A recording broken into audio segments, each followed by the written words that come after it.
Hello বন্ধুরা, good morning. Welcome to my Shirsha বিশ্বাস channel. হ্যাঁ, আমি শীর্ষা আবারও নিয়ে চলে এসেছি তোমাদের সামনে নতুন একটা ভিডিও। তো আজকে আমরা কোথায় যাচ্ছি তোমরা তো এতক্ষণ জেনেই গেছো। আর এই যে আমার সাথে যাদেরকে দেখছো, এটা হচ্ছে আমার দাদু আর এটা হচ্ছে আমার বোন সৌমি। আর ওরা আমার সাথেই এসেছিল যখন আমি বাড়িতে গিয়েছিলাম, তখন আমার সাথে করে ওদেরকে নিয়ে এসেছিলাম। কারণ আমার বোন বলছিল যে দিদি আমি ঘুরতে যাব, আমার এক্সাম হয়ে গেছে, অনেক দিন কোথাও যাওয়া হয় না। তো বললাম ঠিক আছে চল, আর দাদুকেও সাথে করে নিয়ে চলে এসেছি কারণ উনি কোথাও যায় না। তো এই যে বেরিয়ে পড়লাম সকাল সকাল স্নান ধান করে পুজো দিয়ে দক্ষিণেশ্বর মায়ের মন্দিরে। হ্যাঁ, তোমরা তো নিশ্চয়ই আগে থেকেই বুঝে গেছো আমার টাইটেল দেখে আমি কোথায় যাচ্ছি। তো মায়ের মন্দিরে যাচ্ছি পুজো দিতে। আর অনেক দিন ধরে পুজো দেওয়া হয় না, ভাবছিলাম ওদেরকে কোথায় ঘোরাবো। তো বেরিয়ে পড়লাম সকাল সকাল পুজো দিতে। আর এই যে রাস্তায় এত সুন্দর একটা ওয়েদার, এত ভালো বৃষ্টি হচ্ছে, জানো তো বৃষ্টি আমার খুব পছন্দের। আমি বৃষ্টির ওয়েদারটা খুব ভালোবাসি। আর বর্ষার মধ্যে ঘুমোতে কিন্তু আরও ভালোবাসি। তোমরা কে কে আমার মতন বৃষ্টির মধ্যে ঘুমাতে পছন্দ করো আমাকে কমেন্ট করে অবশ্যই জানাবে। তো অবশেষে আমরা উবের করে নিয়েছিলাম, উবের করে আমরা মায়ের মন্দিরের সামনে পৌঁছে গেছি। এই যে ওরা নেমে যাচ্ছে গাড়ি থেকে মায়ের মন্দিরের সামনে। তো এবার আমরা যাব গঙ্গার ঘাটে। দেখেছো আজকের ওয়েদারটা কতটা সুন্দর? হ্যাঁ, আর এরকম একটা ওয়েদারে বেরিয়েছি আমি তো ভাবতেই পারছি না। আমার না খুব ভালো লাগছিল, খুব হ্যাপিনেস লাগছিল। তো আমার বোনের দাদুর সবার খুব ভালো লাগছিল। আর আমার দাদুর এটা ফার্স্ট টাইম দক্ষিণেশ্বর, আর উনি তো কোথাও বেরোয় না, তো ওনারও খুব ভালো লাগছিল। তো দেখো আজকে বেশি একটা ভিড় ছিল না মন্দিরে, কারণ বৃষ্টি হচ্ছিল, আর এই জন্য বেশি একটা ভিড় ছিল না। তা আমরা গঙ্গার ঘাটে চলে যাচ্ছি। তো এই যে আমরা চলে এসেছি গঙ্গার পাড়ে। তো আমি না শুনেছি গঙ্গায় স্নান করলে নাকি সব পাপ মুছে যায়, পূর্ণতা অর্জন করা যায়। কিন্তু জানি না এটা সত্যি কি মিথ্যে, কিন্তু আমি মনে করি গঙ্গা স্নান করলে মন থেকে একটা শান্তি পাওয়া যায়।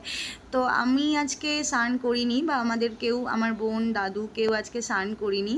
আমরা জাস্ট এমনি গঙ্গার জল মাথায় ছিটিয়ে তারপরে পুজো করেছি। আর এই যে দেখো বালি ব্রিজ, গঙ্গার পাড় থেকে এই ব্রিজটাকে দেখতে অদ্ভুত সুন্দর লাগে। আর আজকের ওয়েদারটা দেখেছো, আকাশে প্রচণ্ড মেঘ করে রয়েছে, মানে খুবই সুন্দর লাগছিল, চারিদিকের ভিউটা অসাধারণ লাগছিল। আর সৌমির হাতে ক্যামেরা দিয়ে বললাম যে বুনু আমাকে একটু ভিডিও করে দে, কিন্তু ও না ভিডিও করতেই পারে না।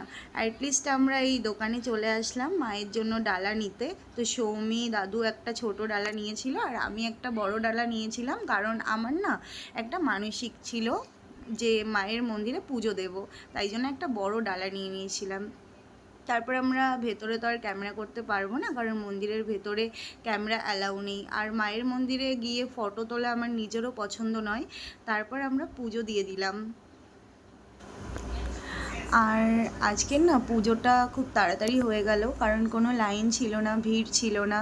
আর আমার দাদু বলছে আমার একদম ভালো লাগেনি, এত সুন্দর মন্দির, এত সুন্দর পরিবেশ, কিন্তু নামগোত্র দিয়ে পুজো দিল না।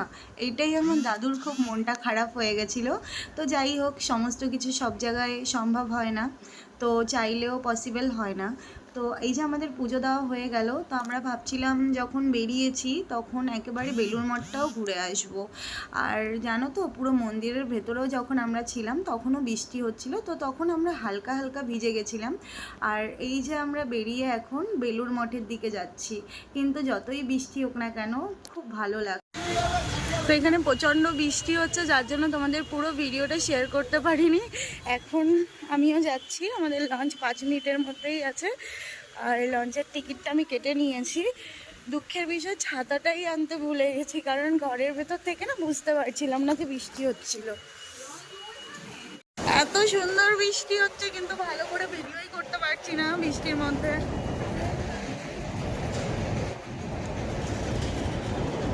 এইদিকে না ট্রেন যাচ্ছে, তাই এরকম আওয়াজ হচ্ছে। ওয়াও, এত ভালো ওয়েদার পাবো ভাবতেই পারিনি, খুব ভালো লাগছে খুব।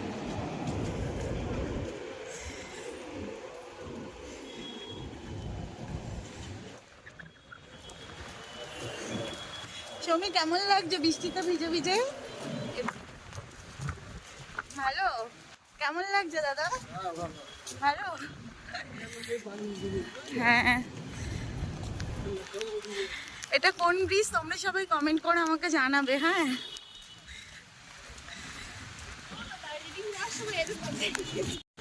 বৃষ্টিতে ভিজে পুরো আমাদের অবস্থা খারাপ।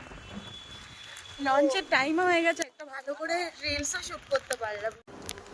হ্যাঁ বন্ধুরা, খুব ইচ্ছা ছিল এত সুন্দর প্লেসে দাঁড়িয়ে একটা রিলস বানাবো, তো সেটা আর সম্ভব হয়ে উঠলো না বৃষ্টির কারণে। তো এই যে দেখেছো সবাই দাঁড়িয়ে রয়েছে লাইন দিয়ে। তো এখানে আমার বোন এটা দেখে বলছিল, দিদি এটা কি প্রিন্সেপ ঘাট? আমি বললাম না, এটা প্রিন্সেপ ঘাট না, কারণ অনেক দিন আগে যখন ওরা এসেছিল তখন একবার ওদেরকে প্রিন্সেপ ঘাটে নিয়ে গেছিলাম, তো ওখানেও আমরা নৌকায় করে ঘুরেছিলাম, তো ওর জন্য ও বলছিল। আর তখন আমি বললাম না, এটা তো দক্ষিণেশ্বর, কী করে এটা প্রিন্সেপ ঘাট হবে। তো এই যে আমরা চলে যাচ্ছি, লঞ্চে উঠে যাচ্ছি। আর জানো তো, লঞ্চে যখন উঠে বেলুড় মঠের দিকে যাচ্ছিলাম খুব ভালো লাগছিল, কিন্তু জানি না আমার না মায়ের মন্দির থেকে না আসতে ইচ্ছা করে না, কারণ যখন ওখানে পুজো দিচ্ছিলাম সত্যি কথা বলতে না আমার একটু শান্ত প্লেস যেখানে বেশি ভিড়ভাট্টা থাকে না খুব ভালো লাগে। তো আমার না চোখ থেকে অটোমেটিক্যালি জল বেরিয়ে যাচ্ছিল, তো আসতে ইচ্ছা করছিল না। তো এদিকে বেলুড় মঠও 12টার মধ্যে মানে আর ঢুকতে দেয় না, 12টার পরে। তো আমার আসতে ইচ্ছা ছিল না, তো তাও কি করব, আসতেই তো হবে, ওখানে তো আর থাকা যায় না বলো। তো এই যে আমরা চলে যাচ্ছি এখন বেলুড় মঠের দিকে। মন্দিরটা যত দেখছি না ততই মানে কেমন যেন একটা অদ্ভুত ফিলিংস হয়, খুব ভালো লাগে।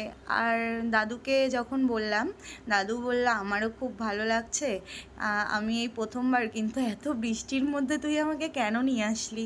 তো আমি বললাম বৃষ্টি হবে কি করে জানবো, তো আমার বোনের একটু ঠান্ডার প্রবলেম আছে, তোর একটু বৃষ্টি লাগলেই ওর শরীর খারাপ হয়ে যায়।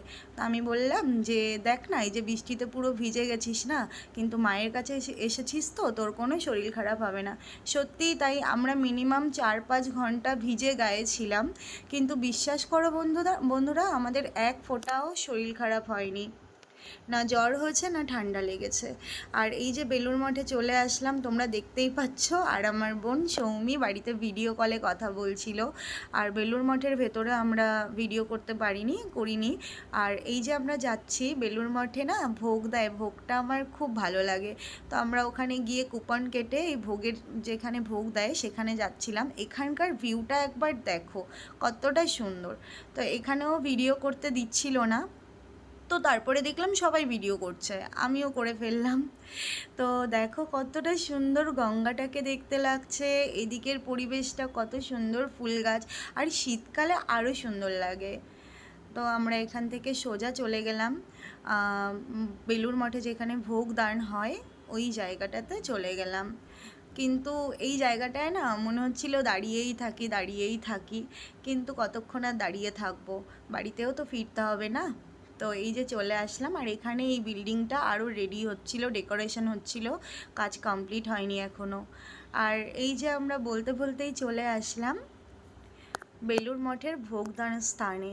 তো এখানে দেখো কত সুন্দর সিস্টেম, মানে এখানে একসাথে অনেক অনেক লোক বসে ভোগ খেতে পারবে, যেরকম সুন্দর পরিবেশ সেরকম পরিষ্কার পরিচ্ছন্নতা, থালা গ্লাসগুলো যেন একদম মানে কি বলবো, মনটাই পুরো একদম শান্ত হয়ে গেল, ভালো লাগলো ভীষণ।